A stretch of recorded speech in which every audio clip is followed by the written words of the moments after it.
जबरदस्तीचे लग्न भाग 14। खूप वेळचा वाजत असल्याने राजने पटकन तो उचलला। तो हॅलो बोलणारच होता की राधेश्यामराव म्हणाले, नंदनी किती वेळचा कॉल करतो मी तुला?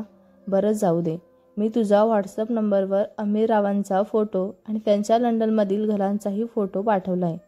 एक वेळेस पाहून घे, खूप छान घर आहे नंदनी त्यांचं। असं स्थळ परत पडत नाही येत। तसं मला माहीत आहे, तुझा होकारच आहे अमीररावांसाठी, पण तरीही मनात नकारांसाठी एकही जागा शिल्लक राहणार नाही आता तुझ्या। पाहिले तर तू लवकर डिवोर्स पेपरवर साईन घे राजची, त्याशिवाय मला पुढची बोलणी करता येणार नाही आहे नंदनी। तू आज त्यांच्याशी बोलून साईन घेणार होतीस ना, घेतलीस का ग मग तू? राधेश्यामराव तिकडं बोलत होते आणि त्याच्या प्रत्येक शब्दांसरी इकडं राजच्या हृदयांचे तुकडे तुकडे होत होते। नंदनीने मुलगा पाहिला, त्याला होकारही दिला, हा विचार त्याला करवतच नव्हता। तो निशब्द झाला होता। हृदयांवर जणू अगणित वार होत असल्याची जाणीव त्याला होत होती, पण तो ते वार थोपवू शकत नव्हता, थांबवू शकत नव्हता। हॅलो नंदनी, तू काही बोलत का नाही आहेस? घेतलीस ना राजची साईन डिवोर्स पेपरवर? राधेश्यामराव तिकडून बोलतच होते की, पण खूप वेळपर्यंत तिकडून रिस्पॉन्स येत नसल्याने अखेर त्यांनीच फोन कट केला। राज अजूनही कानाला फोन लावून होता। त्यांनी तिकडून कॉल कट केला तरी त्याचे त्याकडे लक्ष नव्हते। त्याच्या डोळ्यातून अश्रूंचा एक थेंब ओघळला। त्याने त्या उघडलेल्या ड्रॉवरवर नजर टाकली, त्यात नंदनीने ठेवलेले डिवोर्स पेपर त्याला दिसले। त्याने थरथरत्या हाताने ते हाती घेतले। त्यावर अजून नंदनीची साईन नव्हती। राज मनातच म्हणाला, त्याला तिने सकाळी बोललेले आठवले, तिला काहीतरी बोलायचे होते माझ्यासोबत, म्हणजे सकाळी तिला डिवोर्सविषयी बोलायचे होते माझ्याशी। त्याने तिला मोबाईल ओपन करून राधेश्यामरावांनी अमीरांचा त्यांच्या घरांसोबत पाठवलेला फोटो ओपन केला। तिच्या मोबाईलमध्ये लॉक त्याला अवधानाने माहिती झाले होते, पण आज पहिल्यांदा तो तिचा मोबाईल ओपन करून पाहत होता। अमीरच्या त्यांच्या लंडनमधील घराजवळ उभा राहून एक फोटो होता। अतिशय स्टायलिश लुक आणि श्रीमंतीची ओळख त्याच्या ऑफिस अटायर आणि घरानेच होते। बंगलो नसला तरी सामान्य माणसाचा तो बंगलाच होता। हा तर तोच अमीर आहे ज्याला त्या दिवशी मी गाडीवरून सनशाईन कॉफीपर्यंत लिफ्ट दिली होती। म्हणजे तो त्या दिवशी ज्या मुलीला भेटायला जात होता ती मुलगी नंदनी होती। प्रत्येक विचारसरणीशी त्याचे काळीज पिडावळून जात होते। हृदयात वेदनेचा स्फोट होत होता, ज्याला सहन करणे त्याला अशक्य झालेले होते। रूममध्ये कोणाची तरी येण्याची चाहूल लागली तसे त्याने पटकन आपले अश्रू पुसले आणि डिवोर्स पेपर मोबाईल पटकन डाव्यामध्ये ठेवून दिला। पूनम म्हणाली, दादा तुला वहिनीने जेवण करायला बोलावले। राज म्हणाला, दरवाजातूनच त्याला आवाज देत बोलत होती, हो पूनम आलोच। राज स्वतःला सावरत बोलला, आज जेवायच्या ताटातील एकही घास त्याच्या गळ्याखाली उतरणार नव्हता। त्याला सारखा तो डिवोर्स पेपर दिसत होता डोळ्यांसमोर, सोबत अक्षरशः होणाऱ्या हृदयांच्या वेदना तर होत्याच ना। या दिवसांसाठी तो स्वतःला कित्येक दिवसापासून तयार करत होता, पण जेव्हा प्रत्यक्ष तो दिवस आला तेव्हा मात्र पार कोलमडून पडल्यासारखं त्याला वाटत होते। त्याला माहीत होतं ती त्याची नव्हती, पण ही गोष्ट स्वीकारण्यासाठी त्याला त्याच्या हृदयांची साथ मिळत नव्हती। मंगलाबाई म्हणाली, काय झालं राज, तुला भूक नाही आहे का? पण राजच्या त्यावर नो रिप्लाय। मंगलाबाई म्हणाले, राज मी काय विचारतोय, लक्ष कुठं आहे तुझं? राज म्हणाला, काही बोलली का आई तू? राज भानावर येत मंगलाबाईंना म्हणाला, कुठल्या विचारात हरवलास तू? तुला भूक नाही लागलेली आहे का आज? राज म्हणाला, आई ते येताना आज कॅन्टीनमधून खाऊन आलो थोडंसं, म्हणून भूक नाही आहे आता। तुला किती वेळा सांगितलं राज, त्या कॅन्टीनमधलं असं अनवेळी काही खात जाऊ नकोस म्हणून। मंगलाबाई त्याला बोलत होत्या, पण त्याचं त्याच्या बोलण्याकडेही लक्ष नव्हतं। कसंबसं जेवण उरकून तो रूममध्ये आला। आपलं रोजचं अंथरूण त्याने आथरायला घेतलं। नंदनी म्हणाली, राज तुझी तब्येत ठीक नाही आहे का? नंदनीची नुसतीच रूममध्ये आली होती। तिने त्याला विचारले। राज म्हणाला। राजने तिच्याकडे पाहिलं आणि अतिशय शांततेत तिला उत्तर दिलं, मी ठीक आहे। का तुला काही बोलायचे होते का माझ्याशी? नंदनी म्हणाली, नाही असे नाही, काही नाही, तू ठीक जेवला नाही ना म्हणून मी सहज विचारले। राज म्हणाला, मला वाटले तू काहीतरी बोलणार होतीस सकाळी माझ्याशी। तो मनोमन प्रार्थना करत बोलत होता की तिने डिवोर्सविषयी बोलायला नको, पण ती जे काही बोलेल त्यासाठी तो मन घट्ट करण्याचा प्रयत्न करत होता। नंदनी म्हणाली, मी बोलणार होते, पण आता खूप उशीर झालाय। त्यावर तो थोडा वेळ शांतच राहिला। नंदनी म्हणाली, खरंच खूप उशीर झालाय का? पण आता नाही होणार। राज ती शांतता भंग करत बोलत होता आणि त्यांच्या अंतरुणावर पडला. काय बोलला हा? त्याच्या बोलण्यावर गोंधळली. तो काय बोललो हे तिला कळलेच नाही, पण त्याचा जास्त विचार करायच्या विचारात तीही नव्हती. रूमचे दार लावून ती बेडवर झोपली. आज त्याच्याशी बोलली नाही याचाच विचार करत ती झोपेच्या अधीन झाली. नंदिनी मनातच म्हणाली, पण त्याचे डोळे मात्र जास्त सताळ उघडे होते. शक्य तरी होते का आज त्या डोळ्यांना झोप लागणे? प्रेम जर एवढे वेदनादायी असेल तर ते न होणेच बरे. पण ते प्रेम त्याला झाले होते कधीचेच, त्याच्या हक्कांच्या बायकोवर. जीवापाळ प्रेम, पण हक्कांची असूनही हक्काची कुठे होती ती?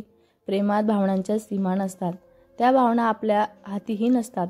मनातील भावनांवर नियंत्रण ठेवता आले असते तर किती बरं झाले असते ना. जगात प्रेम कधीच वेदनादायी नसेल वाटलं होतं मला, पण प्रेमाच्या वेदना वाचून तर तो सृष्टीवाचकता जगविजेता कृष्णालाही चुकला नाही. मग आपण तर सामान्य माणूस आहोत ना.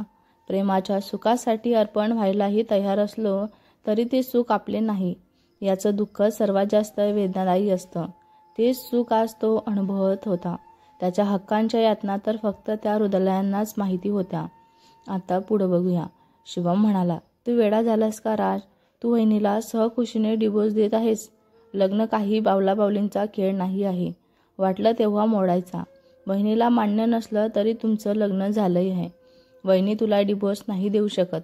मी बोलेल ना त्यांच्याशी. अशा कशा डिवोर्स देऊ शकतात त्या तुला? आणि वर तू त्यांना काही बोललाही नाहीस. मान्य आहे, त्यांना वाटलं तू चांगल्या जॉबवर आहे, तू त्यांना हवा तसा पैशाने श्रीमंतने परिपूर्ण आहेस म्हणून तुझ्याशी त्यांनी लग्न केलंय. पण तू त्यांना फसवलं नाही आहेस, हेही तेवढं सत्य आहे ना. आणि त्यापेक्षाही महत्त्वाचं, तुझं त्यांच्यावर प्रेम आहे हे नाही दिसत का ग त्यांना? मी तुमचा डिवोर्स होऊ देणार नाही आहे. आताच जातो मी वहिनीशी बोलायला. शिवम बोलून टेकडीवरून निघतच होता की राज म्हणाला, शिवम तू असं काहीच करणार नाही आहेस. तिला डिवोर्स हवा आहे तर मी डिवोर्स देणारच तिला. राज बोलला. शिवमने त्याच्याकडे वळून पाहिले. शिवम म्हणाला, तू महान असशील राज, पण मी नाही आहे. मी वहिनीला समजावेल. राज म्हणाला, तुला ऐन वेळेस सांगितलं कळत नाही का रे शुभम? तू तिच्याशी काहीच बोलणार नाही आहेस म्हणून. राज ओरडला. थोडा वेळ शांतता पसरली. राजने दीर्घ श्वास घेतला. तो अमीर खरंच चांगला मुलगा आहे आणि माझ्यापेक्षा कैक पटीने श्रीमंत पण आहे. मी तर त्याच्यासमोर ना दिसण्यात येतो ना श्रीमंतात. NRI आहे. ती नेहमी आनंदी राहील त्याच्यासोबत. मलाही तिचा आनंदच हवा आहे ना. मला तिच्या आनंदात काटा नाही बनायचं. राज हे बोलताना त्याला किती त्रास होत होता त्यालाच माहिती होतं. शिवम म्हणाला, तुला कसं माहिती तो चांगला मुलगा आहे ते? राज म्हणाला, एकदा त्याला लिफ्ट दिली होती मी. जेव्हा भेट झाली ना त्यांच्याशी, तो लंडनमध्ये जॉब करतोय आणि बिहेवियरवरून मला तर चांगलाच वाटला तो छान आहे म्हणून. शुभम म्हणाला, तू वेडा झालास का राज? स्वतःच्या बायकोला दुसऱ्या कोणाच्या हातात कसं पाहू शकतोस रे तू? राज म्हणाला, नाही पाहू शकत, पण तिचा आनंद जर त्याच्यासोबत असेल तर मीही ते पाहायला तयारच आहे. शुभम म्हणाला, राज एकदा वहिनीशी बोलून तर बघ ना, त्यांना समजावून तर बघ ना. राज म्हणाला, काय समजावू तिला? मी तुझ्यावर प्रेम करतोय म्हणून तूही माझ्यावर प्रेम कर हे समजावू का तिला? समजल्याने तिला माझ्यावर प्रेम होईल का शुभम? नाही ना. मग का समजावू मी तिला? राज म्हणाला, पण तू फसून लग्न नाही केलं राज वहिनीशी, ते तर समजावू शकतोस ना तू त्यांना. त्या नक्कीच विचार करतील या नात्यांचा. मी फसवले आहे शुभम तिला. राज टेकडीवरून दूरवर पाहत बोलत होता. हे बोलताना त्याचा जड झालेला आवाज अधिकच जड झालेला होता. शुभम म्हणाला, काय बोललास तू राज? तुला तरी कळत आहे का? तू त्यांना कसं फसू शकतोस? राज म्हणाला, खरं तेच बोलत आहे शुभम मी. डायरेक्टली नाही पण इनडायरेक्टली मी फसवले तिला. शुभम म्हणाला, राज तू काय बोलतोय ते मला काहीच कळत नाही आहे. राज म्हणाला, आई काय बोलत आहेस तू? असं नाही होऊ शकत. राज प्लीज, आई प्लीज बोल, हे सर्व खोटं आहे. मंगलाबाई म्हणाली, हेच खरं आहे राज, मीच फसवलं तिला. तिच्या बाबांना जे काहीच आपल्या जवळ नव्हतं ते सर्व आपल्या जवळ असण्याची ग्वाही दिली मी. तिच्या बाबांना माझ्यामुळंच नंदिनी या घरात आली तुझी बायको म्हणून. मंगलाबाईंच्या बोलण्यावर राजचे तर अवसासन घडून गेले होते. आतापर्यंत तो नंदिनीच्या नजरेत नजर घालून बोलत होता की त्याने तिच्याशी फसून लग्न नाही केलंय, पण आता काय बोलणार होता? महत्वाचे आता नजर तरी मिळवता आली असती का त्याला तिच्याशी? राज मनातच म्हणाला, आई हे सर्व का केलंस तू? तिने कितीही म्हटले तरी मला जेवढा स्वतःवर विश्वास होता तेवढाच तुझ्यावरही होता ग. माझी आई एखाद्या मुलीचे असे फसून माझ्याशी लग्न लावू शकतच नाही. का केलंस आई तू असं? का खोटं सांगितलंस तिला? तिच्या घरच्यांना राजला खूप मोठा धक्का बसला होता. त्याने स्वप्नातही विचार केला नव्हता की त्याची आई हे सर्व काही करू शकते म्हणून. मंगलाबाई म्हणाली, मी स्वार्थी झाले होते राज. एक आई आपल्या मुलांसाठी स्वार्थी झाली होती. किती मुलींचे स्थळ आले पण प्रत्येकाकडून फक्त नकार येत होता आणि ज्यांच्याकडून होकार आला त्याला पूनम सागरची तुझ्यावर असलेली जबाबदारी नको होती. काहींना तर सासूही नको होती. मग काय करायचं होतं रे मी? एक दिवशी एक मुलगी दिसली, नंदनी, एका कुत्र्यांच्या पिल्लांचा जीवांची पर्वा न करता गाडी समोरून जीव वाचवताना. पाहताच क्षणी मला तुझ्यासाठी आवडली ती, जी साध्या कुत्र्यांच्या पिल्लांना जीव वाचवण्यासाठी स्वतःचा जीव धोक्यात घालू शकते तर ती माणसांना किती जीव लावत असेल. वाटलं हीच आहे जी आपल्या कुटुंबांना सांभाळू शकते, आपल्या कुटुंबांना धरून चालू शकते. मग मी तिची माहिती काढायला लागले होते. तेव्हा समजलं तिचे बाबाही तिच्यासाठी स्थळ शोधत आहेत, पण त्यांना श्रीमंत स्थळ हवं होतं. आपल्याला तर त्यांनी उभंही केलं नसतं की असतं काय माहिती, म्हणून मी तिच्या विचारच सोडून दिला. पण एक दिवशी माझी मैत्रीण जयश्री तिची स्थळं घेऊन आली होती. मला तर आधीच विश्वास बसत नव्हता. तिला मी म्हटलं की तिच्या घरचे तुझ्यासाठी होकार कधीच देणार नाही. ते आपल्यापेक्षा खूप सोयीसुविधांनी सदन स्थळ शोधत आहे. पण जयश्रीने मला विश्वास दिला की ते होकारच देणार म्हणून. त्यासाठी मला थोडं खोटं बोलावं लागेल. मंगलाबाई एवढ्या दिवसात मनात साचलेलं सर्व त्याला सांगत होत्या. राज म्हणाला, आई तू खोटं बोललीस. आपली खोटी श्रीमंती त्यांना सांगितली. जे आपल्या जवळ काहीच नव्हतं ते सर्व तू त्यांना सांगितलंस. राज सुन्न झाला होता. राज म्हणाला, मला खोटं बोलून संबंध करायचा नव्हता. मी तिला साफ नकार दिला.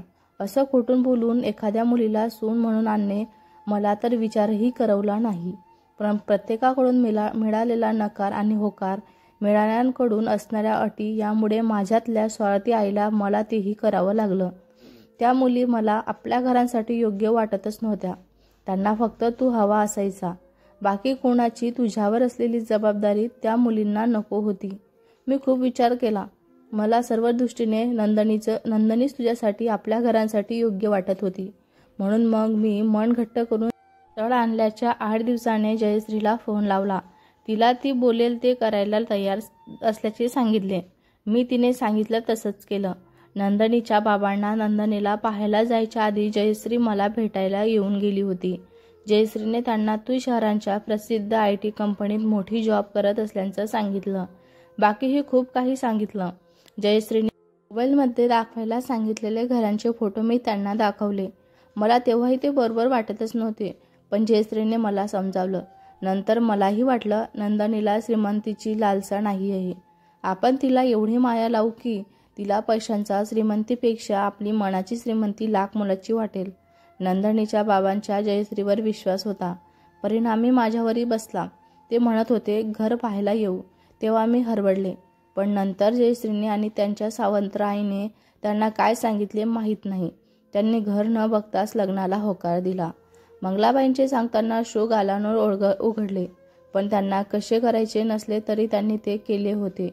नंदनीची तिच्या बाबांची फसवणूक करून राजशी नंदनीचे लग्न जोडून आणले होते. आज एवढ्या दिवसातच मनास असलेलं त्यांना बाहेर काढायचं होतं.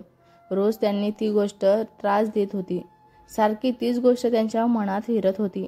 त्यामुळंच पहिल्यांदाच त्यांचा बीपीही वाढत होता. राज म्हणाला, पण मी तर नंदनीला बघायला गेलो होतो तेव्हा त्यांना सर्व खरं खरं सांगितलं होतं मी. राज तर त्या धक्क्यातून अजूनही बाहेर आलेला नव्हता. पण त्याने सर्व परिस्थिती सांगितली होती तरी त्यांना माहिती कसं पडलं नाही त्याला कळलं नव्हतं. मंगलाबाई म्हणाली, त्या दिवशी त्यांच्या कानात नसलेल्या श्रवणयंत्रणा नंदनीच्या आईने काहीतरी काढा करून त्यातून काहीच न ऐकण्यायोग्य केलं होतं.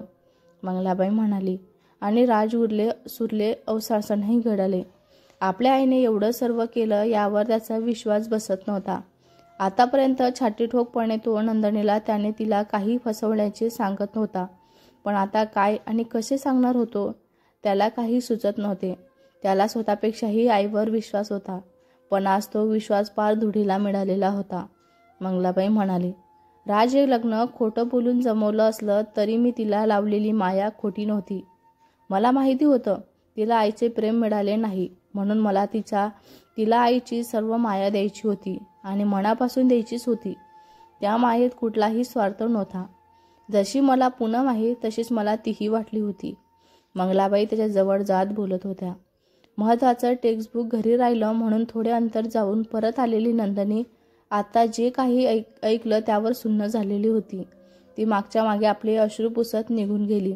जी आल्याने आणि गेल्याने या दोघांना काही कळलेच नाही. राज म्हणाला, आई, पूनमसोबत असं कोणी केलं असतं तर? त्यावर मंगलाबाई गप्प बसल्या. त्यांच्याजवळ त्यांचे कोणतेच उत्तर नव्हते. राज म्हणाला, मग मला आता हे सर्व का सांगितलं नाहीस तू आई? राजने थोडा वेळ शांत राहून विचारलेच. मंगलाबाई म्हणाली, त्या दिवशी मी नंदनीला तिच्या बाबांशी तुमच्या डिवोर्सविषयी बोलताना ऐकलं. मी विसरले होते की खोट्यांच्या जोरांवर नातं कधीच उभं राहत नाही आणि मी जुळून पाहिलेलं नातं तर सर्वात जास्त पारदर्शक असावं लागतं, जे सुरुवातीपासून मी अपारदर्शकतेच्या धुळीने माखून ठेवलेलं होतं. तू तिला घटस्फोट देऊन दे राज, मोकळं कर तिला या नात्यातून. मंगलाबाई डोळ्यात पाणी आणत बोलत होत्या. शुभम म्हणाला, राज, म्हणजे आपण जे म्हणत होतो वहिनीला गैरसमज झाला नाही आहे, तो त्याचा गैरसमज नव्हता. खरंच आपल्याकडून त्यांना फसवल्या गेलं होतं का? काकूने असं नव्हतं करायला पाहिजे राज. राज म्हणाला, आता जे झालं ते झालं. तिला डिवोर्स देऊन मी माझी चूक सुधारेल आता. हा तिचा गैरसमज असला तरी मी तिला दिलाच असता. तिला माझ्यासोबत राहायचे नाही आहे आणि तिने राहायलाही नको. माझ्यापेक्षा सर्व गोष्टीने चांगला लाईफ पार्टनर तिला मिळाला आहे ना. तो तिला नेहमी आनंदी ठेवू शकेल, तिचे सर्व स्वप्न पूर्ण करेल. तो आणि मलाही तिचा आनंदच हवा आहे ना. राजचे डोळे बोलताना पाणवले होते. मनातील वेदना मनातच दाबण्याचा प्रयत्न करीत असला तरी त्या अश्रूंच्या रूपात उसळून बाहेर येत होता. कितीही स्वतःला सावरायचे म्हटले तरी सावरल्या जात नव्हती. तो स्वतःला कोसत होता तिच्यात गुंतण्यासाठी, स्वतःला कोसत होता तिच्या लग्नाच्या आधी न भेटण्यासाठी, स्वतःला कोसत होता नात्याचे भविष्य माहीत असूनही प्रत्येक क्षणी तिच्यात गुंतून जाण्यासाठी. त्या प्रत्येक क्षणांना तो कोसत होता. ज्या ज्या क्षणी तो तिच्यात गुंतत जात होता. शुभम म्हणाला, आणि तुझ्या आनंदाचं कारण काय आहे राज? तू खुश राहशील का वहिनीशिवाय? राज म्हणाला, मी आनंदीच असेल शुभम. प्रेम म्हणजे मिळवणं कधीच नव्हे. प्रेम म्हणजे आपल्या प्रेमाला सुखात पाहणे. ती सुखी तर मीही सुखी, ही भावना म्हणजे प्रेम. मी नक्कीच खुश असेल तिला आनंदात पाहून. प्रयत्नाने तो आपले अश्रू थांबवण्याचा प्रयत्न करत होता. पण आज त्या अश्रूंनाही उघडून मोकळं व्हायचं होतं कदाचित. संध्याकाळी खूप उशीर तो घरी आला होता.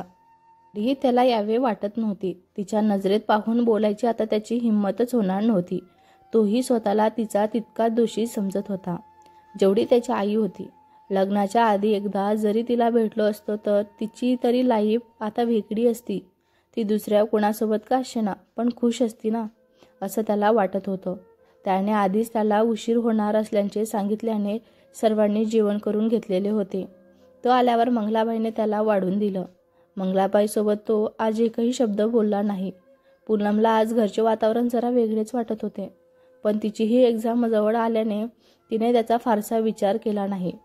आज नंदनी घरी आल्यापासूनच शांत होती. आज ना ती पूनमशी जास्त बोलली होती ना सागरचा आलेला कॉल तिने रिसीव्ह केलेला होता. मंगलाबाई सोबतही जेवढंचं तेवढं बोलत होती. त्या तर अजूनही तिला काहीच माहीत नाही याच भ्रमात त्या होत्या. पण ती ज्या दिवशी या घरातून जाईल त्या दिवशी तिला पूर्ण सांगून टाकायचं आणि तिची माफी मागायची ही त्यांनी ठरवलेलं होतं. त्यांना अजून तिला या नात्यात या घरात अडकून ठेवायचे नव्हते.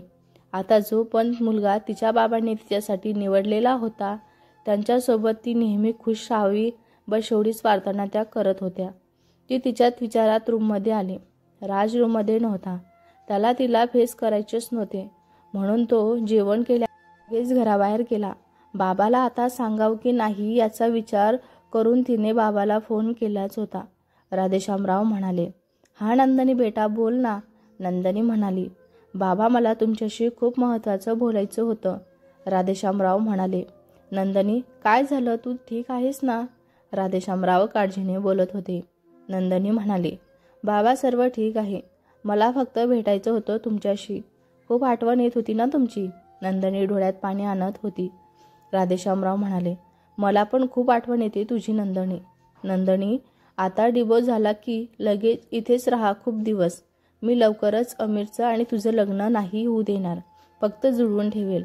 आधी मला माझ्या मुलींसोबत क्षण भरभरून जगायचे आहेत. लंडनमध्ये गेल्यावर तू थोडी ना परत येशील मला भेटायला. राधेश्यामरावांचा आवाजही जड झालेला होता. नंदनी म्हणाली, उद्या येऊ का बाबा मी तुम्हाला भेटायला? राधेश्यामराव म्हणाले, नंदनी, अमीर येणार आहे उद्या इंडियामध्ये. मी उद्या विलासच्या घरी जाणार. कधी भेटशील मग तू? त्यापेक्षा परवा. अमीरला भेटून आलीस का मला भेटायला ये. तो तुझ्या होकारांची वाट पाहत आहे नंदनी.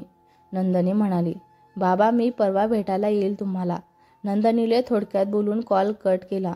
तिला अश्रू अनावर झाले होते, पण रडावे वाटत नव्हते. आज ना झोपायचा मूड होता ना अभ्यासाचा. ती तशीच बसली होती. तोच तिचा मोबाईल वाजला. बाबांचा कॉल होता. तिने कॉल रिसीव्ह केला. नंदनी म्हणाली, हॅलो पवन.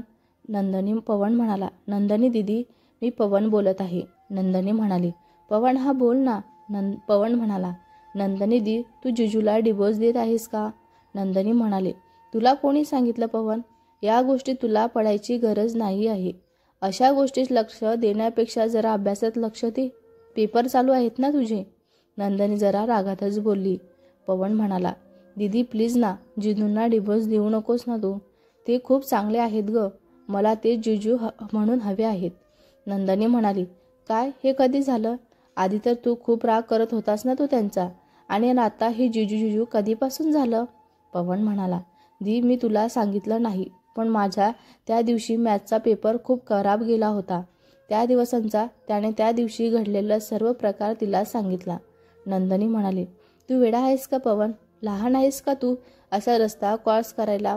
राज वेळेवर आला नसता तर काय झाले असते माहीत आहे का तुला? नंदनी भयानक चिडली होती त्याच्या मूर्खपणावर. पवन म्हणाला, सॉरी दी, पण मला जिजूनं वाचवलं. मला वाचवताना त्यांनाही काही झालं असतं, पण त्यांचा विचारही त्यांनी केला नाही. असा व्यक्ती मला फसवू नाही शकत दीदी. नक्कीच काहीतरी गैरसमज झाला असेल आपला. तू प्लीज जिजूपासून डिवोर्स घेऊ नकोस. नंदनी म्हणाली, पवन मोठ्यांच्या गोष्टीत पडू नकोस. मी पाहून घेईल मला काय करायचे ते. तुझे पेपर आहेत ना, त्याच्यावर कॉन्सन्ट्रेशन कर आधी. नंदनी रागात बोलली आणि तिने फोन ठेवून दिला. राज खूप वेळाने घरी आला. ती अजूनही जागीच होती. त्याने त्याचं अंथरूण सर्व खाली साहित्य टाकलं. आज रूममध्ये फक्त शांतता होती, पण दोघांच्याही मनात वादळांचे काहूर, त्यांच्या मनात वेदनांचे, परिस्थितीचे आणि तिच्या मनात अनेक विचारांचे. ही शांतता आणि मनातील धग दोघांनाही नकोशी वाटत होती, पण दोघेही शांतच राहिले. आज दोघांचाही संवाद नव्हता. त्यांना संवाद करायचाच नव्हता कदाचित. खूप वेळाने हिंमत करून राज तिच्या जवळ आला. राज म्हणाला, मला तुझ्याशी थोडं बोलायचं होतं. नंदनीने फक्त त्याच्याकडे पाहिलं, पण काहीच बोलली नाही. राज म्हणाला, ते उद्या तू माझ्यासोबत येशील का? म्हणजे उद्या माझ्या ऑफिसला सुट्टी आहे आणि तुझ्या कॉलेजलाही. आता पूनमचा वाढदिवस येईल तर मला तिला एक चांगला ड्रेस गिफ्ट म्हणून द्यायचा होता. तुला समजेल त्यातलं म्हणून. नंदनी म्हणाले, समजायचं काय आहे त्याच्यात? मी सांगेल तुला कसा आणि कोणता घ्यायचा ते. त्यासाठी मला यायची गरज नाही आहे. राज मनातल्या मनात त्यावर त्याचा चेहरा पडला. कमीत कमी एक तरी दिवस तरी ती तिच्यासोबत असेल त्याला वाटत होते. ठीक आहे, तू नको येऊस, मी घेईल. राज म्हटलेला चेहरा नीट करून स्माईल करत बोलत होता. नंदनी म्हणाली, तू तिच्या जवळून जाणारच की? ठीक आहे, मी येईल उद्या तुझ्यासोबत. नंदनी बोलली. त्याचा पडलेला चेहरा तिलाच पावला नाही. राज म्हणाला, खरंच येशील? तो मनातून खुश झाला असला तरी त्याने चेहऱ्यांवरून तसे दाखवले नाही. नंदनी म्हणाली, हो येईल. राज म्हणाला, माझ्या मित्राने मूव्हीचे तिकीट काढले होते 2, त्याच्या आणि माझ्यासाठी, पण तो उद्या येणार नाही. मग आपण उद्या आधी मूव्हीला जाऊया का? तसा तिने त्याला एक लुक दिला. आता याची गाडी जरा जास्तच लांबत होती, म्हणजे तिकीट वाया जाईल ना मग, म्हणून. राज तिचा लुक पाहून सावरत बोलला. नंदनी म्हणाली, बरं. नंदनी पायाशी असलेली चादर घेत बोलत होती. त्याला तर आधी विश्वासच बसला नाही. ती एवढ्या लवकर त्याला मूव्ही पाहायला होकार देईल म्हणून. असे त्याला वाटलेच नव्हते. त्याने विश्वास सोडला. बरं झालं ती काहीच न ताणता ती बोलत होती, एवढेच त्याला समाधान वाटत होते. त्याने दरवाजा बंद करून लाईट ऑफ केला आणि नंतर तो त्यांच्या अंथरुणावर पडला, उद्याचा दिवसांचा विचार करत. आता पुढं बघूया, नंदनी म्हणाली. हो बाबा, कळलं मला. तुम्हाला काय बोलायचं ते, नंदनी वैतागून बोलत होती. राधेश्यामराव म्हणाले. नुसतं कळून काय उपयोग आहे नंदनी? किती दिवस झाले पेपर देऊन तुला, अजून रातची सही तुझ्याकडून घेणं झाली नाही आहे. तुझा डिवोर्सचा विचार जरा बदलला असेल तर माझं तुला काहीच सांगून झालेलं आहे. मी तुझा आणि अमीरचा लग्नांसाठी विलासला शब्द दिलेला आहे. आता तू तुझा निर्णय बदलू शकत नाही आहेस. नंदनी म्हणाले. पण बाबा, तुम्ही त्यांना शब्द द्यायला नको होता ना? राधेश्यामराव म्हणाले. मग काय एवढं चांगलं स्थळ हातातून जाऊ द्यायचं होतं का?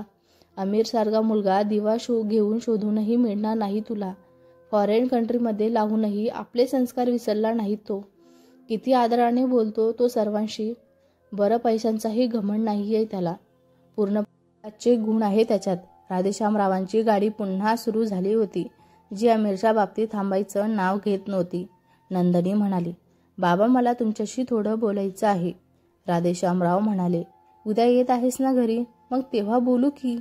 आणि हो, येताना रातचे साईन केलेले डिवोर्स पेपर घेऊन ये. आता आणखीन वाट नाही पाहू शकत मी. राधेश्यामराव कडक आवाजात बोलत होते. त्यांना नंदनीचे आता राजमध्ये गुंतणे नकोच झाले होते. नंदनी म्हणाले. बाबा, नंदनी बोलतच होती की. राधेश्यामरावांनी फोन कट केला. तिने एक दीर्घ सुस्कारा टाकला. राज म्हणाला. निघायचं? मागून राजचा आवाज आला. तसं तिने मागे वळून पाहिलं आणि पाहतच राहिले. राज आज जरा जास्तच हँडसम दिसत होता. त्याच्या अंगावर राज तो ब्ल्यू शर्ट होता जो त्याने जेजुरीला जाताना घातला होता. त्याची विना जिमची परफेक्ट बॉडी त्या शर्टला परफेक्ट सूट झाली होती.